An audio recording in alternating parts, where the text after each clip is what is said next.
जय हिंद बच्चों।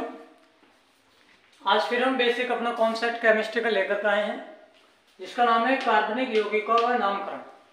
कि कार्बनिक यौगिकों का नामकरण कैसे होता है। तो आप वीडियो ध्यान से देखें और बिना स्किप किए देखें।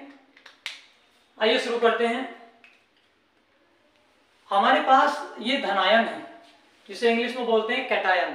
क्या बोलते हैं? कैटायन। अमोनियम पर NH4 सिंगल पॉजिटिव है। क्यों है पॉजिटिव, ये मैंने पिछली वीडियो में बताया था।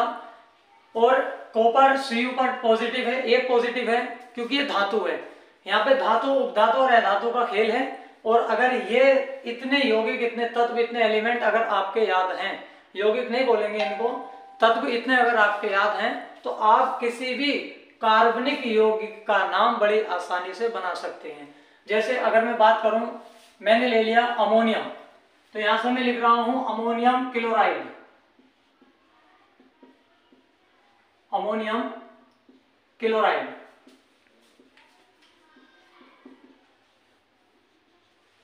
अमोनियम क्या है मेरे पास? NH4। क्या है? NH4 प्लस का एक चार्ज है। और क्लोराइड मेरे पास Cl।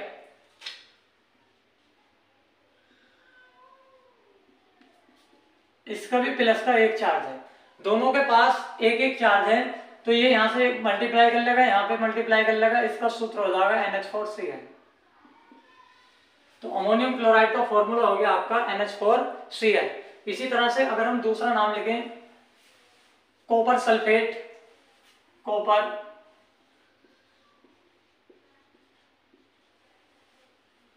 सल्फेट। कॉपर क्या है आपके? Cu और कितना चार्ज है? एक चार्ज। प्लस सल्फेट क्या है आपके पास? आपके पास सल्फेट है SO4। क्या है? SO4 double negative. ठीक है, इस पर एक चार्ज है, इस पर दो चार्ज है, तो यहाँ पे दो और यहाँ पे एक, दो इससे मल्टीप्लाई कर लेगा और एक इससे मल्टीप्लाई कर लेगा, तो इसका सूत्र हो जाएगा Cu2SO4। क्या हो जाएगा? Cu2SO4। तो ये हो गया कॉपर सल्फेट। अब इस तरह से अगर हम लिखें, एक यौगिक का नाम ले रहा हूं मैं, sodium hydroxide. Sodium hydroxide. Plus नहीं कर रहा हूं, हाइड्रोक्साइड। Sodium hydroxide. सोडियम क्या है हमारे पास? सोडियम हमारे पास Na। सोडियम यहां पे है नहीं, मैं लिख देता हूं सोडियम।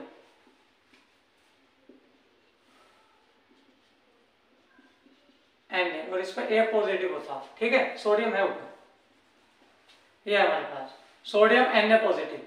तो हमने सोडियम का Na ले लिया, कितने चार्ज इस पे? प्लस का 1, तो यहां पर 1 लिख लिया। और सोडियम के साथ क्या लिया? हाइड्रोक्साइड। हाइड्रोक्साइड कहां है हमारे पास? हाइड्रोक्साइड ये है, इस पर कितना है? OH। चार्ज कितना है? 1। 1 है इस पे, 1 है इस पर, 1 से मल्टीप्लाई करेंगे तो इसका सूत्र हो जाएगा NaOH।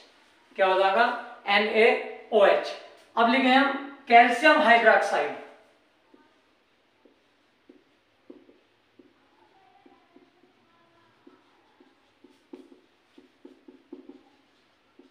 Calcium hydroxide. बात करते हैं कैल्शियम की। तो कैल्शियम हमारे पास ये है, और कैल्शियम पर कितना चार्ज है? 2। तो Ca डबल पॉजिटिव और plus oxide, calcium hydroxide. Hydroxide पे कितना चार्ज है? हाइड्रोक्साइड पे हमारा माइनस का 1। कितना है? 1। प्लस माइनस की कोई जरूरत नहीं, यहाँ पे प्लस माइनस का खेल नहीं है कि कैलकुलेशन नहीं हो रही। प्लस के माइनस से मल्टीप्लाई करेंगे तो क्या होगा क्या नहीं होगा। ये 2 हम यहां से मल्टीप्लाई कर लेगा और 1 यहां पे, तो इसका सूत्र हो जाएगा CaOH का होल ट्वाइस। ये हो गया कैल्शियम हाइड्रोक्साइड, CaOH का होल ट्वाइस। इसी तरह से मैं नेक्स्ट नाम लिख रहा हूं कैल्शियम सोडियम परमैंगनेट करते हैं।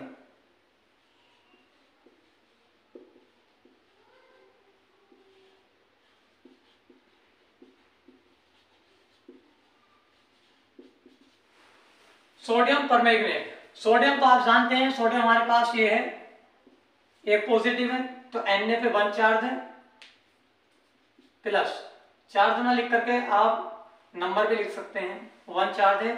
परमैग्नेट, परमैग्नेट की अगर बात करूं तो ये है परमैग्नेट, तो क्या है MnO4। परमैग्नेट पर कितना चार्ज है 1, तो इसका फॉर्मूला हो गया NMnO4। ये हो गया आपका सोडियम परमैग्नेट। क्या हो गया सोडियम परमैग्नेट। इसी तरह से हम बहुत यौगिकों के नाम लिख सकते हैं।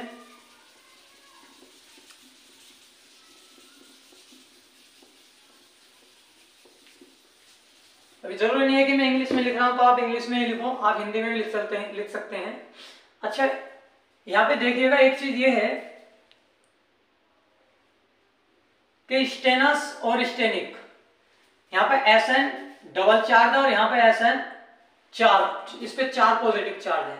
मैं लिखता हूं स्टेनस क्लोराइड, स्टेनस क्लोराइड, ठीक, इसका मुझको नाम लिखना है स्टेनस क्लोराइड का। तो स्टेनस मेरे पास है Sn डबल पॉजिटिव, यानी कि Sn पर 2 चार्ज हैं और क्लोराइड पर आप जानते हैं 1 चार्ज होता, तो इसका सूत्र लिखा जाएगा SnCl2। क्या लिखा जाएगा SnCl2। तो ये हो गया स्टेनस क्लोराइड। क्या हो गया स्टेनस क्लोराइड। अगर मैं इस सूत्र को लिखूं, एक Sn4 पॉजिटिव भी होता है, मैं नाम लिख रहा हूं स्टेनिक क्लोराइड, स्टेनिक क्लोराइड।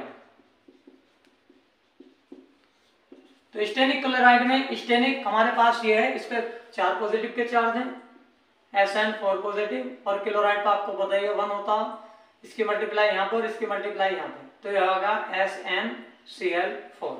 कितना हो जाएगा SnCl4। तो यह हो गया आपका स्टेनिक क्लोराइड। इसी तरीके से मैं कहूं ferric chloride, ferric chloride,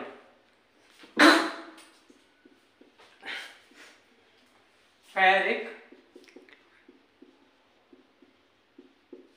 chloride.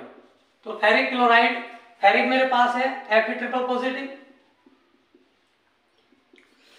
और Cl आप जानते हैं 1 पॉजिटिव, तो 3 यहाँ पर मल्टीप्लाई कर लेगा, 1 यहाँ पर मल्टीप्लाई कर लेगा, तो ये हो जाएगा FeCl3। ये हो गया आपका फेरिक क्लोराइड। अगर मैं फॉर्मूला आता है आपके पास फेरस क्लोराइड, क्या होता है फेरस क्लोराइड, तो आप फेरस क्लोराइड का कैसे लिखेंगे,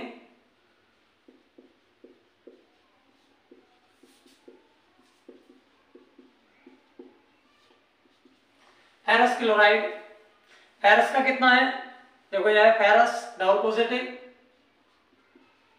2 चार्ज हैं, और क्लोराइड का आप जानते हैं 1 चार्ज है, तो यहाँ पर मल्टीप्लाई कर लेगा, 1 यहाँ पर मल्टीप्लाई कर लेगा, तो ये हो जाएगा FeCl2। देखो FeCl3 और FeCl2, इसे फेरिक क्यों बोलते हैं और इसको फेरस क्यों बोलते हैं। जहां पे क्लोरीन की संख्या, जहां पे क्लोरीन की संख्या कम से कुछ अधिक हो, जहां पे क्लोरीन की संख्या अधिक हो वहां पे हो जाएगा फेरिक क्लोराइड, और जहां पे क्लोरीन की संख्या अधिकता से कुछ कम हो वहां पे हो जाएगा फेरस क्लोराइड। इसी तरह स्टेनिक और स्टेनस है, जहां पे क्लोरीन की संख्या अधिक हो, जहां पे क्लोरीन की संख्या अधिक हो वहां पे हो जाता है स्टेनिक, अधिक के लिए इक आ जाता है, अधिक के लिए इक और कम के लिए अस, कम के लिए अस। तो ये ध्यान रहे, अधिक के लिए तो आता है इक और कम के लिए अस। देखो यहाँ पर अधिक है तो स्टेनिक और यहाँ पर कम है तो स्टेनस, स्टेनिक और स्टेनस क्लोराइड। इसी तरह से आप बहुत कार्बनिक यौगिकों के नाम लिख सकते हैं, लेकिन इस कार्बनिक यौगिकों, पिछली वीडियो में मैंने आपको अभिक्रिया करने का आसान तरीका बताया था, इस वीडियो में मैंने आपको कार्बनिक यौगिकों का निर्माण बताया है, नामकरण बताया है कि कार्बनिक यौगिकों का नामकरण किस तरह से किया जाता है, किस तरह से होता है। तो नामकरण याद करने के साथ साथ आपको कुछ एलिमेंट्स हैं, ये धनायन चार्ज वाले हैं और ये ऋणायन चार्ज वाले हैं, ये निगेटिव हैं और ये पॉजिटिव हैं। तो इन एलिमेंट के नाम आपको याद होना चाहिए। आप हिंदी में भी लिख सकते हैं, चाहे तो आप इंग्लिश में भी लिख सकते हैं। और जब आपको इनका नाम याद हो जाएगा तो आप कोई भी कार्बनिक यौगिक का नाम जो आपसे कोई भी टीचर किसी भी वाइवा में किसी भी कंपटीशन में अगर पूछा जाता है तो बड़ी आसानी से आप बता सकते हैं। जैसे एक मैं नाम और लिखा रहा हूं, जैसे मैं बोल रहा हूं पोटेशियम परमैंगनेट। क्या बोल रहा हूं? Potassium permanganate.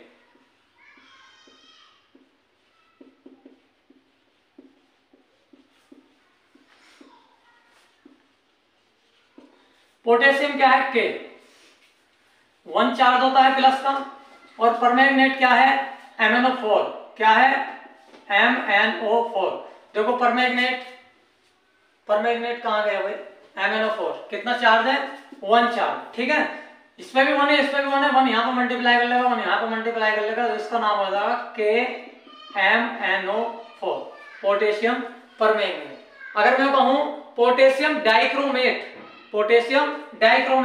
तो पोटेशियम के 1 चार्ज आएगा, और डाइक्रोमेट आपके पास ये आएगा CrO4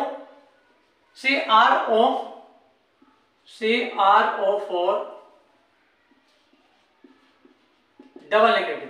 तो इसके पास डबल नेगेटिव है, यहाँ पे 2 आ जाएगा, और इसके पास 1 है, यहाँ पे 1 चला जाएगा, तो ये हो जाएगा K2CrO4 पोटेशियम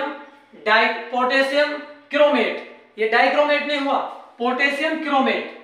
आप इसे पढ़ेंगे पोटेशियम क्रोमेट। अगर मैं पोटेशियम डाइक्रोमेट की बात करूं, पोटेशियम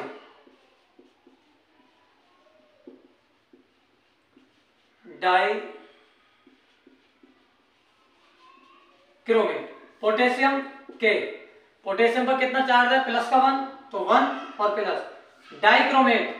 डाइक्रोमेट आपके पास ये है, कितना है? Cr2O7 double negative, Cr2O7 double negative. इसके पास 2 है, इसके पास 1 है, 2 यहां आ जाएगा, 1 यहां चला जाएगा, तो ये हो जाएगा हमारा K2Cr2O7। ये हो गया आपका पोटेशियम डाइक्रोमेट।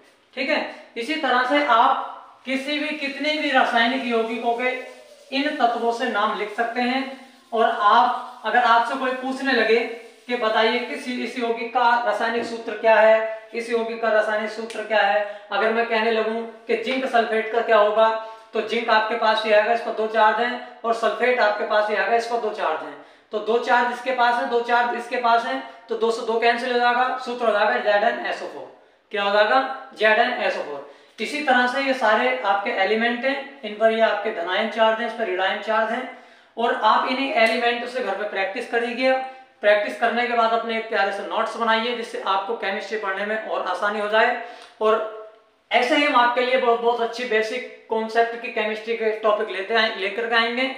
आप हमारे चैनल को सब्सक्राइब करें।